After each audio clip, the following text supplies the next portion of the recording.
The rain hammered against the city streets, as if nature itself was testing her resilience. The cold wind howled through the towering skyscrapers, but she didn't flinch. She had walked these streets before, head down, hands shoved into the pockets of a coat that barely kept her warm. But tonight was different. Tonight, she walked with purpose. A black car pulled up in front of the Grand Hotel, the kind of place where people like her weren't usually welcome. The valet stepped forward, but she waved him off. She could open her own doors now. The doorman barely recognized her, but his eyes flickered with something close to recognition. A year ago, she had stood outside this very building, waiting in the rain, hoping for a chance. Hoping someone would give her a shot. But they laughed at her, told her she'd never make it, that she was aiming too high. She stepped inside, the marble floors gleaming beneath her heels, the chandeliers above casting golden light over the room. People turned to look, not because they knew her yet, but because she carried herself like she belonged. That was the first lesson she had learned. Walk like you own the place, and eventually you just might. A few feet away, a man in a tailored suit watched her approach. He was one of the ones who had told her she wouldn't make it, that she didn't have what it took, that people like her, people who came from nothing, people who didn't have the right connections, the right background, would never break into this world. But he wasn't laughing now. She had built something they couldn't ignore. She had clawed her way to the top, learning every lesson the hard way. Every door slammed in her face had only made her push harder. Every no had fueled her ambition. And now, here she was, walking into a room full of the very people who had once dismissed her. A waiter passed by with a tray of champagne, and she grabbed a glass, barely glancing at the bubbles as they fizzed to the surface. She wasn't here to celebrate, at least, not yet. There was still one final move to make, one last play, before she could truly claim victory. Across the room, the man in the suit smirked, as if he still held the upper hand. He didn't know that the balance of power had already shifted, that the tables had turned, that the industry he once controlled was no longer his to rule. She took a slow sip of her drink, savoring the moment. The game wasn't over. But for the first time, she wasn't the one fighting to survive. She was the one calling the shots.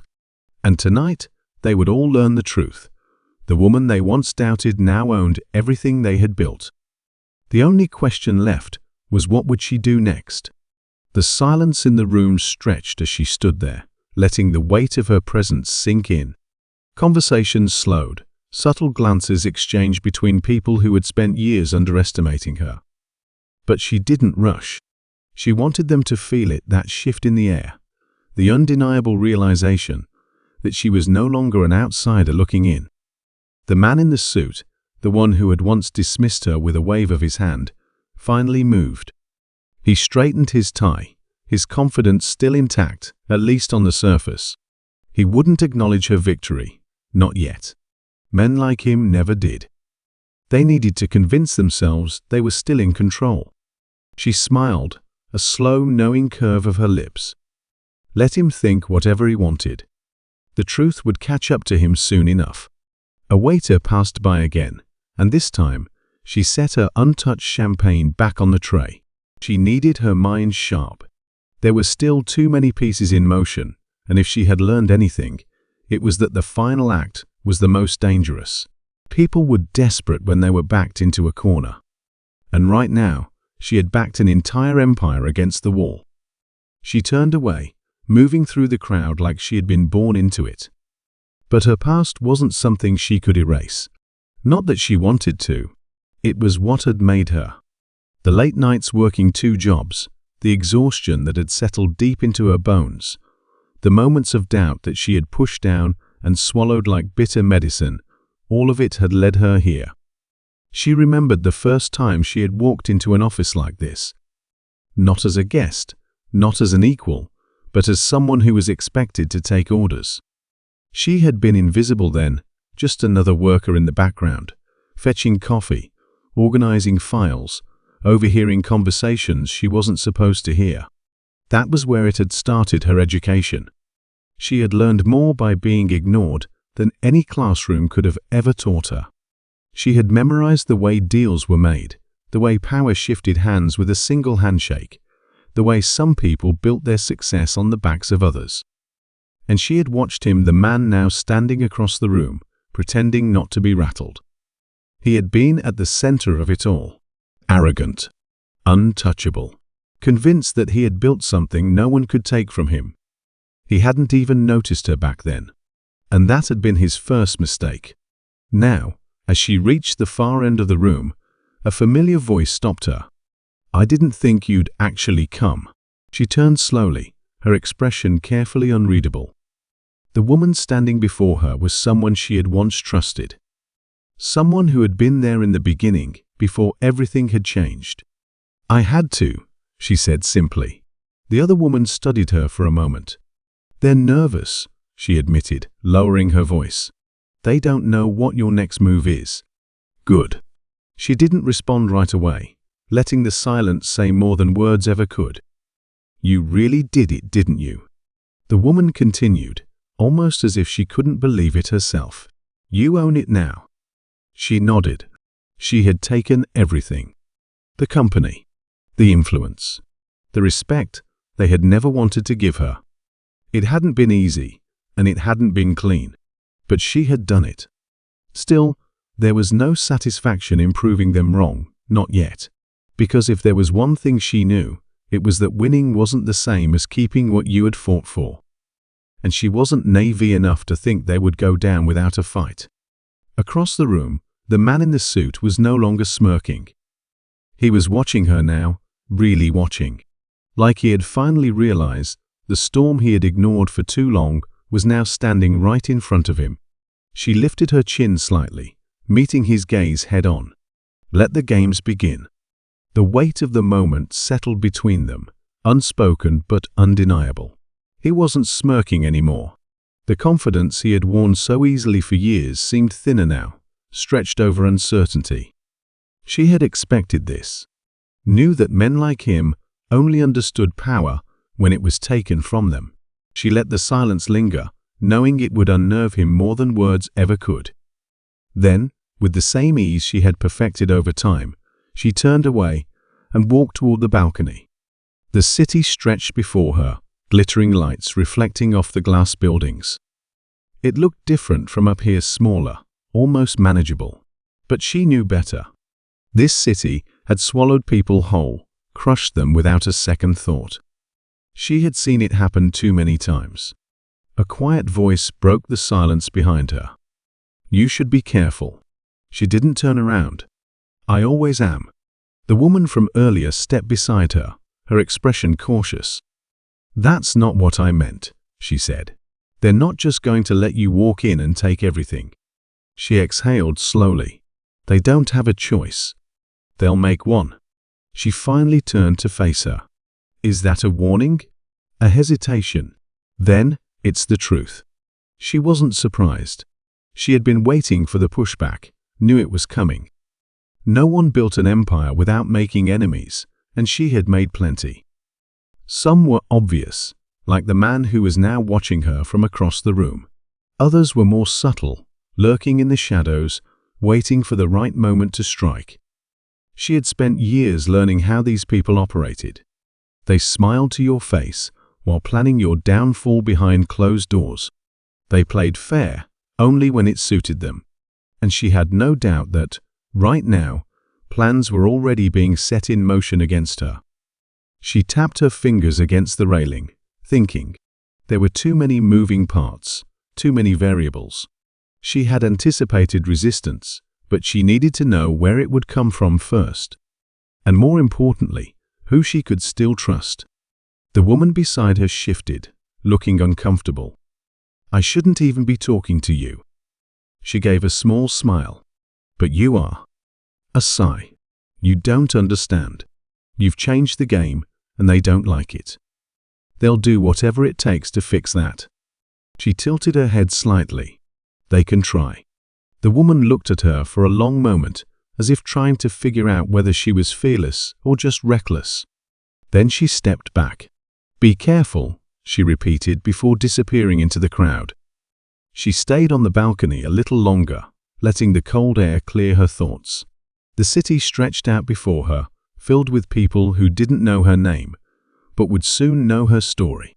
Inside, the energy in the room was shifting. She could feel it. The whispers, the glances, the quiet calculations happening in real time. The night wasn't over, not yet. There were still moves to be made, and she wasn't going to let them make the first one. The air inside felt heavier now, thick with something unspoken. She could see it in their faces, the shifting expressions, the carefully concealed glances, the quiet murmurs between those who had once dismissed her. They weren't ignoring her anymore. No, they were watching her now, waiting, calculating. She moved through the room slowly, the hum of conversation filling the space around her, but she wasn't listening to the words. She was watching body language, tracking who stood with whom, who leaned in too closely, who avoided her gaze entirely. The alliances, the fractures, they were all there, written in the way people positioned themselves. A waiter passed, and she reached for another drink, not because she wanted it, but because it gave her an excuse to pause, to think, to breathe. Then, just as she brought the glass to her lips, she saw it, the briefest flicker of movement near the entrance. Someone had arrived. Someone unexpected. The man in the suit, the one who had once ruled this world without question, stiffened. It was subtle, just a slight tightening of his jaw, a flicker of something close to irritation in his eyes. He hadn't been expecting this either. She turned her head slightly, just enough to see who had walked in. And that's when she felt it. The shift. The crack in the foundation. Because standing there, at the threshold of the room, was the one person she hadn't accounted for. The one person who could still change everything. Her grip tightened around the glass, though her face remained unreadable. She had prepared for every scenario, every obstacle, every betrayal. But she hadn't prepared for this. The newcomer's gaze swept across the room, searching. When their eyes finally met, it was as if the entire world slowed. A silent understanding passed between them, an unspoken history that neither of them could erase. She could feel every eye in the room shifting between them now, sensing the tension, the unspoken weight of what this meant. The man in the suit cleared his throat, his voice carefully measured. "I see you've been keeping secrets." She smiled, slow and controlled. "So have you." For the first time all evening, real uncertainty flickered in his gaze. He wasn't in control anymore, but the question remained, who was? And before the night was over, everyone in this room was going to find out. The room felt smaller now, the space between them charged with something just beneath the surface. She held his gaze, unblinking, while the weight of everyone else's eyes settled on them. The newcomer hadn't moved, hadn't spoken, but their presence alone had already shifted the entire balance of power. She had planned for almost everything. But this was something else. The man in the suit recovered first, his smirk returning, though it no longer carried the same effortless confidence. "Well," he said, adjusting his cufflinks, "this just got interesting." She didn't answer. Not yet. She was still piecing it together, still running through every possible scenario, every possible reason why this person had chosen now this moment to step into the game. The newcomer stepped forward slowly, their footsteps measured, deliberate. Every second that passed only added to the tension thickening the air. And then, finally, they spoke. "You thought I was gone, didn't you?" Her fingers tightened slightly around the glass in her hand, but her face gave nothing away. She could feel the weight of the past pressing in on her, memories she had forced herself to bury now, clawing their way back to the surface. She had spent years fighting against ghosts, proving to people like him, the man who had once dismissed her, that she was more than what they thought, more than what they expected. But this wasn't a ghost. This was real, and it could ruin everything. The man in the suit took a slow sip of his drink, watching her reaction with amusement. "Now this is a surprise," he murmured. "I have to admit, I didn't think you had any weaknesses left." She forced herself to exhale, to clear the noise from her head. This wasn't the time to get rattled. Not here. Not now. So she did what she had always done. She adapted. He took a slow breath, as if trying to steady himself. Then, with forced composure, he straightened his tie and looked around the room. "You all think this is decided," he said, his voice smooth but lacking its usual confidence. "You think she's won."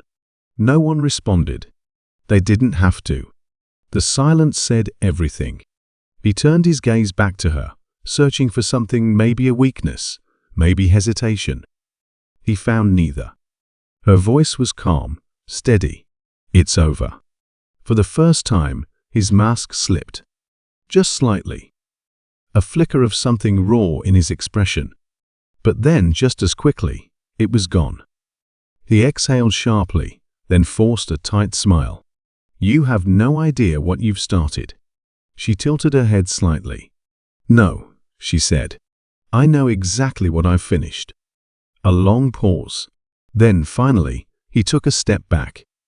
He wasn't going to fight it. Not here, not now. Because he knew what she did.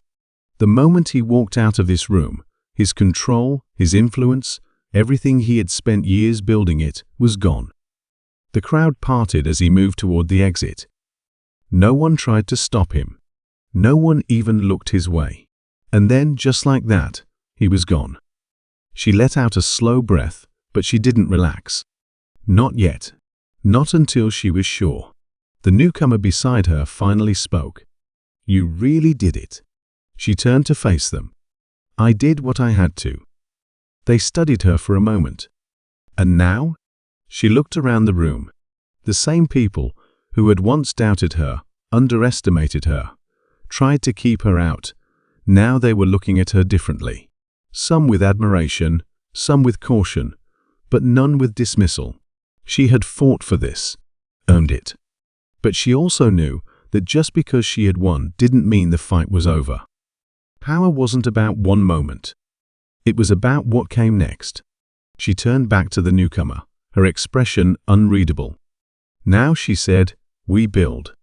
And as the city lights flickered beyond the windows, as the weight of everything she had fought for settled into place, she realized something. She had spent years proving them wrong. Now, she was going to prove herself right.